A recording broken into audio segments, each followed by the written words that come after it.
Krych, a partner with BKV Group. He has at least 35 years of experience in the industry, and his company has been on a path of growth. Hey, Mike, thanks for being here. Yeah, thank you for having me. Yeah, so you made a couple of hires recently, your company has, and you were telling me about some kind of ongoing growth that's happening in your company in for years now. Can you just tell me a bit about that? Sure. We were founded here in the Twin Cities about 45 years ago, and we had a pretty large practice of in the work of government, corporate, and development or housing. And we had grown several times as part of the Fast 50, twice actually, before and after the recession, a year before and a year after. But we were doing a lot of great things in the development multifamily world, and we felt a need to expand beyond the Twin Cities. So our first venture was to Chicago. That was about 16 years ago or so.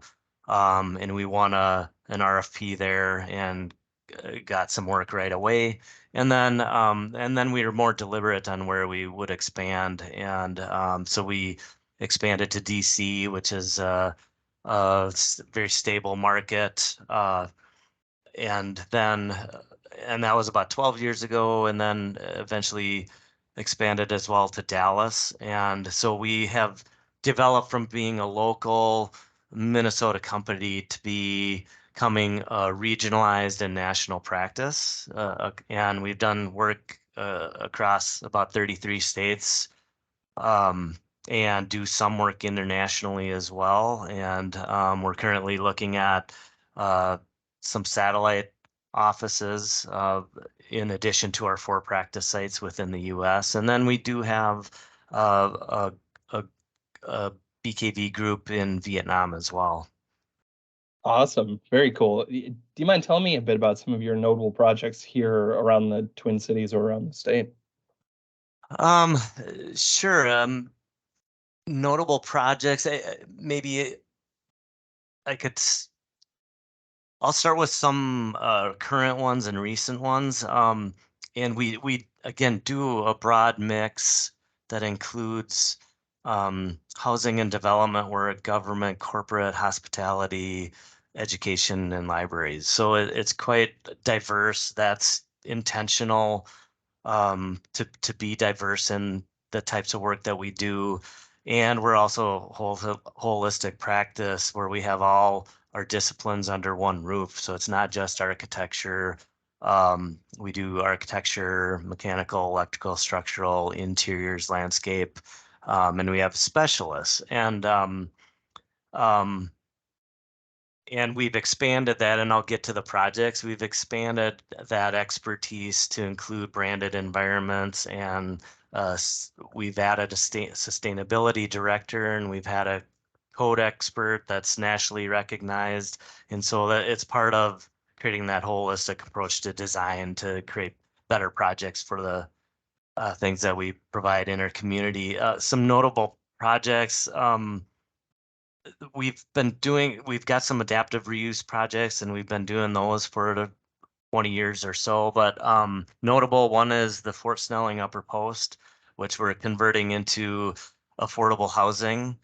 And it's just quite an extraordinary project that dates back to the origins of Minnesota with settlement. And so we're taking the upper post and converting to affordable housing. And some of those have opened up now. It's been a project that's lasted 7 years, and so we're happy to see it be put to a new use, which we think is great for the community. And some other projects just within the North Loop of Minneapolis. We just completed Duffy Lofts, which is a conversion of three historic buildings on a single block. And we're in the midst of Duffy 2.0, which is two more adaptive reuse projects converting into mixed use housing and retail and restaurant, along with a new construction project right within the same area that'll also include housing, retail space, and parking as well. So those are some of the adaptive reuse. We recently completed a project, Mississippi Crossings up in Champlin, that included housing plus work for the city of Champlin, which has a pavilion, an amphitheater that'll be open year round. They're working on an events center up there, and so it brought both uh, public and private partnership together to develop something that the city has been trying to establish for the last 10, 15 years, and finally they've been able to realize their vision. So that's been really exciting to work with the city of Champlin. Um, and I think one small project, but it's in Howard Lake, and we're designing a library that'll believe be the first net zero library in the state of Minnesota. So we do a broad range of project types, and they have a lot of unique stories behind them. Definitely. I've been out to the Upper Post Flats and I've talked to John Stark from BKV, and his Oh, sure. passion for that is very clear. And I actually was just at a coffee shop at Duffy Lofts maybe a week ago Okay. with my girlfriend. So yeah, I see the impact firsthand. So how did you've been in this work for a long time? How did you get into this, and what's your kind of career path been? Uh, well, I this is the first and only place that I've worked in the industry. I when I graduated from high school, I didn't really think about what I was gonna do, and this is a long time ago where you didn't necessarily have to do that. But I whittled down my professions. I thought, well, okay, what might I be interested in? What might I be good at? And I whittled it down, and it all funneled down to architecture. So I applied to one university. It was the University of Minnesota, which was a top school at the time. And I got in. My first class was in the history of architecture, loved it, and knew I was at home. And so um, I knew I was in the right place for what I wanted to do. And then in my second year design, I interviewed with Jack Borman, who's the founder of our company. He's still working strong, and he hired me. Probably didn't know what he was getting into, and I have actually been here ever since. It just has been a natural fit. This company has always been very unique and innovative. When I started, we were 16 people. Um, they were the first, Jack was always innovative, and we were the first fully computerized company at 16 people, and also multidisciplined even at that time. And again, we've grown now, uh, in my career 35 years later, and we're about 220 people and doing work across the US. Yeah, awesome. How have you seen the industry change in that time? Oh boy. Where do I start? It's there's some things that never change, but by the same token, there's things that just drastically, in a lot of positive ways, have affected the industry and how we work. Technology is one of those things. I When I went to school, I didn't have to do a single paper or anything on the computer, so I learned how to use a computer at BKV Group. Um, Mhm. and just technology, from going from hand drawing to CAD to now Revit. It was, drawing with pencil, to 2D computer outputs, now to Revit, which is 3D, and all these various 3D programs. I mean, that's been fascinating to watch. And it will continue to change our industry dramatically, in the short term future and long term future.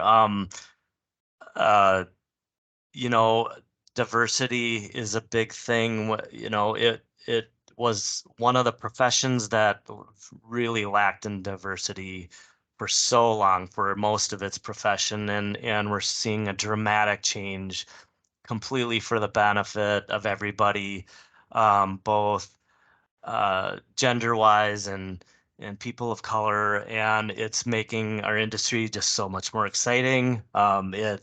It's a lot more fun. diverse views and thoughts and opinions, I think make us better as an industry. And so that's been really exciting. And then our knowledge and focus, I mean, sustainability, that was a big thing. They didn't call it that in the 70s with the energy crisis, but there was a lot of work within the industry there. But now it's a buzzword, sustainability. But with the advent of climate change that is here, and we are needing to change how we do things, and it's critical and necessary, and it's be been become part of the forefront of our how we think as an industry and as design professionals, and how we affect our environment, and how we build cities and neighborhoods. And so that's really important work that we're doing, and the industry continues to evolve and innovate. So I think um, there's a lot of changes happening. Yeah. How has BKV Group changed during that time? Um, well, uh, we're adapting as well, and in a lot of ways. And again, I think when we started off, I mean, we've added some new hires and professionals and disciplines within our group, such as our sustainability group. It's so important in terms of what we do every day, and the projects that we design and build, and how they impact our environment, that we have to be up to date on new and improved and innovative ways that we approach how we design, and where we get materials from, and how we build them, and how we can be better stewards of our environment. So I think BKV is constantly looking at being innovative. I think we're innovative from the very beginnings of being multidisciplinary, and we're trying to be innovative in how we create density, and do it for, you know, do it in an economical way that's still good for our clients, good for our environment. So it's ongoing. And, and that Yeah. maybe answers part of your question. I don't think I got the whole thing, but No, definitely. I hear from a lot of architects that sustainability has floated to the top as one of kind of the biggest goals, right? Within the company is yeah. being good stewards of the environment. Um, Talking about design a bit, you and I had a call, I don't know, 3 weeks ago about Wooners. I'm wondering how Yeah. design has changed around the Twin Cities, and I personally have seen just a greater focus on multimodal transportation, Mhm. walkability, things like that. What are you seeing? Yeah, I think the idea of utilizing spaces in more than one way. So whether it's our streets, and being shared streets for bicyclists and vehicles and pedestrians in a different way, so seeing those in a different light, designing how we design our buildings, uh, to create flexible, multi-purpose utilized spaces. So whether it's in housing, which we've been leaders in that industry of being able to take small apartments and being able to have them be convertible to and adaptable to different situations. I think the work that we did prior to the pandemic really allowed us to survive and adapt our small living units that we're confined to be able to work and live in the same place. So that's been really helpful, but it's happening with our cities, the way we do work because of the pandemic. We work from home, we work in the office, we can pick up and sit in a coffee shop, and so it doesn't necessarily matter. So being able to think and reinvent, how we use our corporate office buildings. That's here and now, and can we convert them? We're doing some projects right now, here and in other parts of the city, whether they're historic buildings that are really well suited for adaptability because of their narrower floor plates, or how do we take newer curtain wall office buildings and convert them? And we've got some projects that we're doing that on as well. But um, that how the pandemic influenced how we work and live, that is changing our whole industry and our cities and how we think about our cities. um Minneapolis here, yeah, and St. Paul, they've for the last couple of decades they've really tried to embrace their riverfront fronts again. So, being able to uh embrace them, have them be utilized for the benefit of the people who live here and nature and wildlife and cleaning up our rivers. All of that is part of the equation, Mhm. and figuring out how to make a better world. So Yeah. Rochester's really on that right now too, of reorienting toward absolutely. the waterfront. Um, Speaking of some of the pandemic's impacts, there's a lot more talk about, converting some of these offices into multifamily Sure. downtown. What do you think about that? It seems it's hard, right? It is hard. And it doesn't work with every project. There are some corporate office buildings that are just um top top class that exists right now, and they'll remain so and probably do well. There are others that maybe need to see a different life. Again, earlier buildings from the early 1900s through the 1930s, they were narrower footprints. They had operable windows. They actually work really well. We converted the Line building, for example, into housing, and that's been a terrific adaptation. There are others that office buildings after the World War II. Um, Floor plates became deeper, bigger because technology changed the use of artificial lighting, deeper floor plates, so that these buildings took up whole city blocks. And so, how do you convert those? Depending on the floor plate, if they still have some corners and stagger and things, that those could be adaptable. Others may not work so well. So, I think that'll evolve, and time will tell. So not everything works, but I think we're at a time where we have to reimagine our cities. Um, and it's an opportunity. It's an opportunity for us, and an opportunity to reinvent our downtowns. There's still great places for culture and sports and activities and festivals and gatherings and having great neighborhoods. So that we've done it before, and I think we can do it again. So I think it's a challenge, but it's also an opportunity. Yeah. Awesome. Well, Mike, I don't think I really have any other questions. Was there anything you wanted to add that I didn't ask about?